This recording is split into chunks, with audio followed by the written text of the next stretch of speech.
पहले बहन बोली थी थोड़ा इस पर थोड़ा हम बरस लें बादल बन के, तो क्या पता हमारी पहली मुलाकात है आप सब भक्तों से, पहला प्रोग्राम में क्या आवाज चल जाए। जैसे अभी अभी बहन बोली आपको टाइम दिया था वैसे बोल गए, इतना मार्मिक बोले पूरा सत्संग मिथ्या। अब तक जो सत्संग हुआ है आज का मिथ्या, 100 का 100 आपने सही कहा। इतना बोलेंगे फिर अपनी लाइन में हम अपनी तरफ से इस बात पर थोड़ा बोल रहे हैं। हो गया, कर दीजिए। कर दिया। नमो नमो गुरुदेव जी साधु स्वरूपी दे, आदि अंत गुल कान के जाने।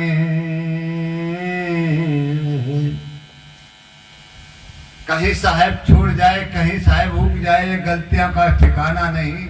शरीर तो बना है गलतियों का एक बहाना। कहां से कहां कोई आ जाता है और कहां से कहां चला जाता है। सम्मानित मंच पर बैठे यहाँ के अधिकारी साहब, राधा साहेब जी,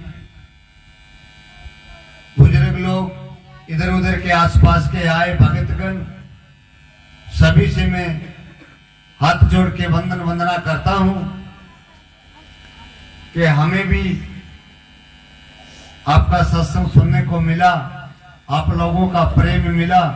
इस प्रेम में 2-4 बात सीखी है वो हम आपको कह जाएंगे। और सच बात तो ये है, पिछले 6 महीने से हम बीमारी रहे हैं। जैसे राधा साहब को हम कभी फोन लगाते हैं, हाँ साहब तबीयत गड़बड़ाया, तो हम भी पूरे गड़बड़ाए थे। सत्संग आज पहली बार मिल रहा है।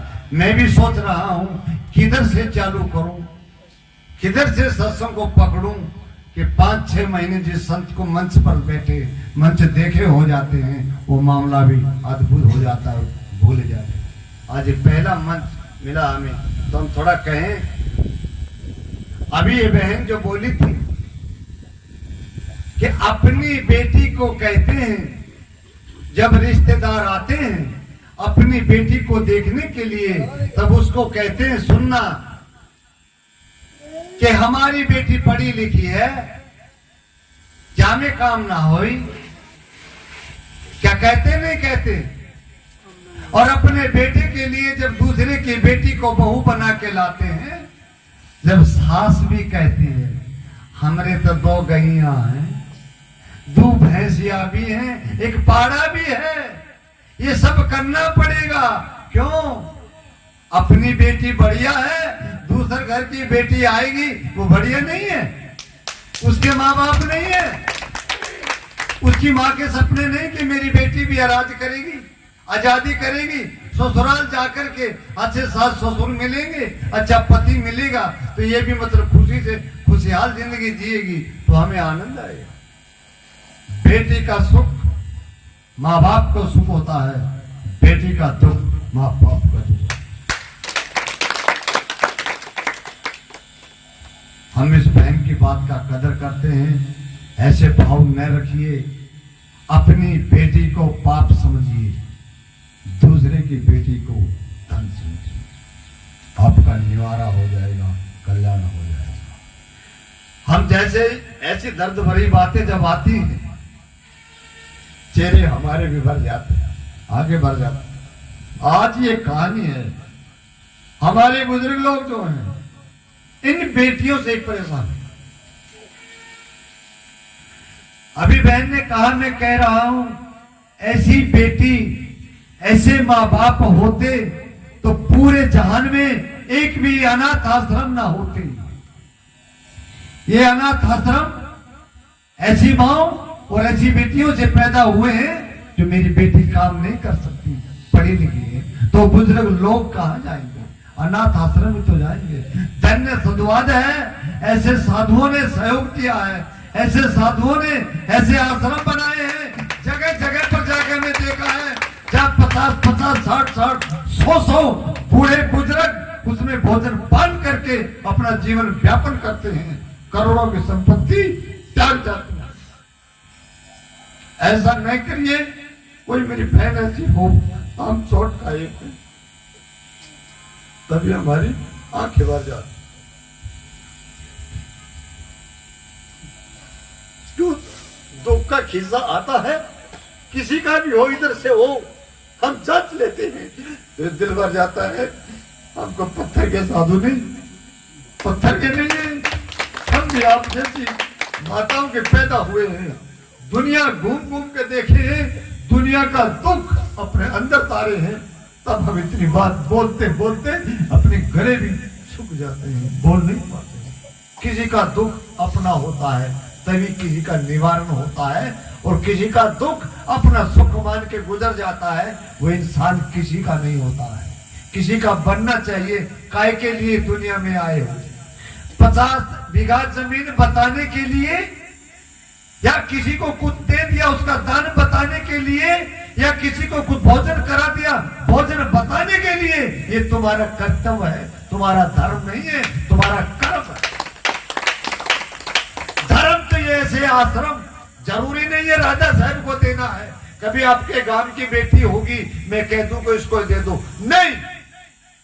दुनिया के किसी कोने से गुजरते हो, अगर किसी को संत का आश्रम है, 2-5 दान कर दिया करो, ये कल्याण बढ़ेगा, ये आपके काम आएगा। मुर्दे के कफन में जेब नहीं होता। किसी को यकीन ना हो तो किसी मुर्दे का कफन देख लेना, उसमें जेब नहीं होगा। अगर ले जाना है धन, कमाना है धन और ले जाना है, तो दुनिया में संतों में अच्छी जगह उस धन को लगा जाना और बांट जाना, वो आगे मिल जाएगा, मैं गारंटी देता हूं। अगर यही तमन्ना है कि बोझ बोझ कर यहां धर दे और मरती दवा उठा करके ले चलेंगे, तो झूठ बात है। बदन पे अगर एक कोई तांबा का चल्ला सोना हुआ और ना निकला तो उंगली को काट देंगे, और जब तांबा का छल्ला हुआ फिर भी उसको साबुन लगा करके निकाल देंगे, तो धन कौन ले जाने देगा? देगा कोई ले जाने के लिए? नहीं देगा। तो धन ले जाना है तो ऐसे संतों का भंडारा कराओ, संतों को बांटो, गरीब को कंबल बंबल बांटो। उसे टाइम पे जैसा टाइम जैसा हवाला है वैसा हवाला उसको बरत लेना चाहिए, तो जीवन में काम आएगा। ज्यादा कबीर कबीर की जय बुलाएंगे, वो 650 वर्ष पहले कबीर जो आज हम बक रहे हैं ऐसे बका था। वो एक मिसाल बन गई जो आज साधु उस बात को उठाकर चले हैं जिस बहाने से आप सब लोग यहाँ इकट्ठे हुए। आज के कबीर की बात करनी पड़ेगी। आज का टाइम जो है, आज का जो युग है, इस जमाने की बात करनी पड़ेगी। कबीर साहब के टाइम में जो युग था, जो काम था, उसके बारे में कबीर साहब दिन रात बोले हैं। मेरा तो मानना यहां तक है कि लोग कोई तनी मनी सुलझा होगा, न तब सुलझे हैं न आज सुलझे।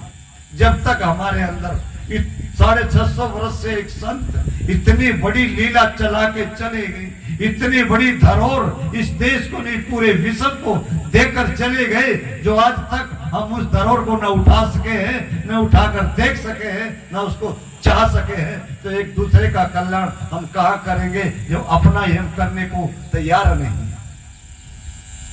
अपना कल्याण तभी होगा जब एक दूसरे का कल्याण का हम रास्ता बनेंगे और बनाएंगे, तो हमारा स्वयं कल्याण हो जाएगा। बोले सतगुरुदेव की। तो अब मैं आपको एक भजन सुना दूं छोटा सा। अब ये जो लोग भैया गा रहे थे, जैसे इन लोगों को याद तो रहता है, हम फूलन लाल हैं, हमें थोड़ा याद नहीं रहता है, हमें डायरिया का रोग है, हम कागज से देखकर गाते हैं तो गा देंगे। जुम्मा नहीं, क्या बात है हमारा आदमी।